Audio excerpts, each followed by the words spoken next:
बिस्मिल्लाहिर्रहमानिर्रहीम। अस्सलाम वालेकुम दोस्तों, अक्सर ये सवाल किया जाता है कि क्या ख़वातीन को कब्रिस्तान में जाने की इजाज़त है, अगर नहीं है तो इसके पीछे क्या हिकमत है। मरकर भी तो ख़वातीन कब्रिस्तान में ही जाती हैं और बहुत सी ख़वातीन को कब्रिस्तान में दफनाया जाता है, तो ज़िंदा ख़वातीन को कब्रिस्तान में जाने की इजाज़त क्यों नहीं दी गई, इसके पीछे मंतिक क्या है। एक हिंदू औरत ने डॉक्टर जाकिर नाइक के सामने ये सवाल रखा था। अंग्रेज़ी ज़बान में होने वाली इस गुफ्तगू का उर्दू तर्जुमा टीम हम कदम आपके लिए पेश कर रही है। इस खातून ने कहा था कि मैं अपने एक दोस्त जिसका नाम सचिन है और वो हिंदू एक्टर हैं, उनकी जानिब से ये सवाल आपसे पूछना चाहती हूँ कि औरतों को कब्रिस्तान में जाने की इजाज़त क्यों नहीं दी जाती। क्या औरतों को इस्लाम ने सिर्फ कब्रिस्तान में जाने से मना किया है, जो दरगाहें मज़ारात वहाँ जाने से भी मना कर रखा है। And who is a Hindu, his name is Sachin and is an actor by profession. He would like to know why Muslim women are not allowed in the Qabristan or graveyard, and if it is the grave that women are not allowed to visit, then does that include the dargah? Just ask the question that doctor Zakir Naik ने microphone के सामने आते ही कहा कि इस मामले पर मुख्तलिफ अहादीस मौजूद हैं। सही बुखारी में ऐसी बहुत सी अहादीस हैं जिनके ज़रिए नबी पाक सल्लल्लाहु अलैहि वसल्लम की जानिब से औरतों को कब्रिस्तान में जाने से मना किया जाना साबित होता है, और इसके पीछे वजूहात या इसके पीछे दीन इस्लाम की हिकमत या मंतिक बहुत ज़्यादा हो सकती हैं। मिसाल के तौर पर ख़वातीन बहुत जज्बाती होती हैं, हो सकता है वो कब्रिस्तान में जाकर अपने जज्बात पर काबू ना रख सकें, और इसके अलावा कुछ ऐसे मौक़े भी हैं जहाँ पर नबी पाक सल्लल्लाहु अलैहि वसल्लम ने कुछ मखसूस औरतों को मना किया कब्रिस्तान में जाने से, और उनके आमाल की वजह से आप सल्लल्लाहु अलैहि वसल्लम ने उन्हें मना किया था। because maybe they are very emotional and they may not be able to take the death of a human being. That's one of the reasons. And furthermore, there are other occasions in which the Prophet said that these women are not allowed because of the deeds.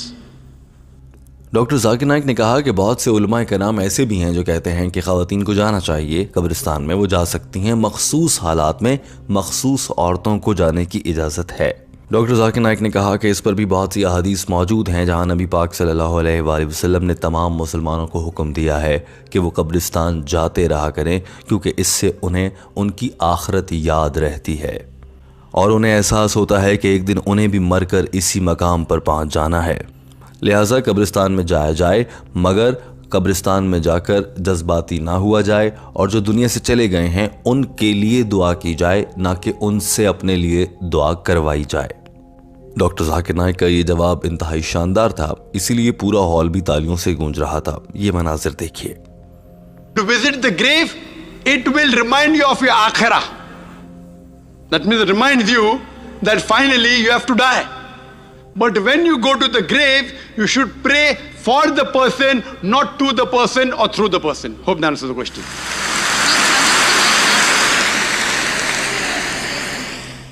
Doctor साहब, मेरा सवाल कुछ अलग है। मैं शुरू से मुस्लिम समाज का बहुत ही इज्जत करता हूँ, यानी कि मतलब दरगाह वगैरह जो है ना, मैं पहले से बहुत मानता हूँ। मतलब जहाँ जहाँ आपका दरगाह है मैं सब दरगाह पे जाता हूँ, चादर चढ़ाना, फूल चढ़ाना, मतलब हर जगह जहाँ मुसलमान का तादाद लगा हुआ रहता है मैं वहाँ हर दरगाह पे जाता हूँ। यानी कि दरगाह का जो लाल धागा रहता है वो भी मैं हाथ में बहुत बांधा हूँ, पहले गले में भी लटकाया हूँ। फिर बाद में क्या हुआ, मेरे को कलकत्ता का मुअज्जिम हुसैन नाम का एक लड़का मिला, जिन्होंने मुझे कहा कि जब पहले तुम मिट्टी का बना हुआ, पत्थर का बना हुआ बूतों का जैसे पूजा करते थे, वो जैसे शिर्क था, तो ये जो दरगाह जाना, चादर चढ़ाना, हाथ में लाल धागा बांधना, गले में लटकाना, ये भी शिर्क है। तो मैं बोला, मैं फिर जहाँ पर था फिर मैं वहाँ पर ही आया, तो कोई फायदा नहीं है, क्योंकि देखिए कोई ऐसा सवाल कीजिए जो इख्तिलाफी ना हो। मैं आपसे गुजारिश करता हूँ वहाँ भाइयों से कि किसी कोई दूसरा साथी अगर खड़ा हो वहाँ दूसरा सवाल करने के लिए तो उनको मौका दिया जाए। मैं कंस्ट्रक्शन लाइन का काम करता हूँ, मैं अपने होश और आवाज़ से इस्लाम को कबूल करता हूँ।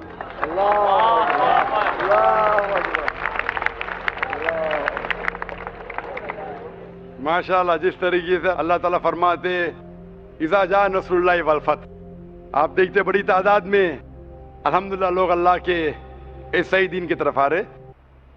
भाई साहब, आप मानते हैं कि अल्लाह एक है? हाँ। आप मानते हैं कि अल्लाह एक है? हाँ, एक है। आप मानते हैं कि बुत परस्ती गलत है? गलत है।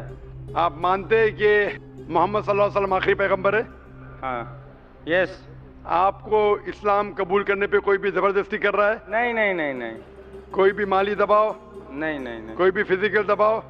कोई धमकी दे रहा है? नहीं नहीं। बिल्कुल नहीं ना, क्योंकि इस्लाम को जबरदस्ती से किसी से कबूल कराना, जबरदस्ती से इस्लाम कबूल कराना इस्लाम में हराम है, ला इकराह फिद्दीन। लेकिन कोई दिल से करना चाहता है तो कर सकता है। आप अपने दिल से करना चाहते मैं हैं? अपने दिल से कर रहा हूँ। माशाअल्लाह। तो मैं अरबी में कहूँगा, उसको आप दोहराइए। अशहदु अशहदु अल्लाह अल्लाह इलाहा इलाहा इल्लल्लाह इल्लल्लाह व अशहदु वअशहदु अन्ना अन्ना मुहम्मदन मुहम्मदन अब्दुहु अब्दुहु व रसूलुहु। रसूलुहु। मैं गवाही देता हूँ मैं गवाही देता हूँ कि अल्लाह के अलावा अल्लाह के अलावा कोई माबूद नहीं कोई माबूद नहीं और मोहम्मद मोहम्मद सल्लल्लाहु अलैहि वसल्लम सल्लल्लाहु अलैहि वसल्लम उसके बंदे उसके बंदे और पैगंबर है। पैगंबर है। माशाअल्लाह, आप मुस्लिम बन चुके और इंशाअल्लाह मैं अल्लाह से दुआ करूँगा कि आपको और हिदायत दे और आप अमल में भी इंशाअल्लाह पक्के बने, और दुआ करूँगा कि इस दुनिया और आखिरत में भी इंशाअल्लाह आपको सफलता मिले। और डॉक्टर साहब, मैं जानना चाहता हूँ, मैं पहले भी आपको बता चुका हूँ, जो मैं इस्लाम में चलूँ तो जैसा आपको मैं बताया, ये जो दरगाह वगैरह ये मैं मान के चलूँ कि नहीं चलूँ, मैं आपका मुंह से जानना चाहता हूँ। जैसे खुदा ने आपको चुना है ना, तो आप मुझे बता दीजिए। भाई साहब ने सवाल पूछा है, उनने कहा है कि पहले भी सवाल पूछा था और मेरा ही पूछना चाहते हैं कि इसके बारे में किसने कहा। वो पहले बुत परस्ती करता था, फिर कहा कि दरगाह में जाने लगा, तो वो पूछना चाहता है दरगाह के बारे में। मैंने कुरान मजीद पढ़ा हूँ, कुरान मजीद में मुझे कोई भी आयत नहीं मिली जिसमें लिखा है धागा बांधना चाहिए। कुरान मजीद में कई भी आयत नहीं जिसमें लिखा है दरगाह जाना चाहिए। लेकिन अल्लाह के रसूल ने कहा है कि आप कब्र पे जाओ, कब्र पे जाएंगे तो आपको आखिरत का एहसास होगा कि आप आखिरत में कहाँ होंगे। इसीलिए कब्र पे जाना अच्छी बात है। आप उस शख्स के लिए दुआ कर सकते हैं। You can pray for him but you can not pray to him or through him. आप जब किसी के कब्र पे जाते हैं तो कब्र पे जाके उसके लिए दुआ कर सकते हैं, उसको या उसके जरिए नहीं कर सकते।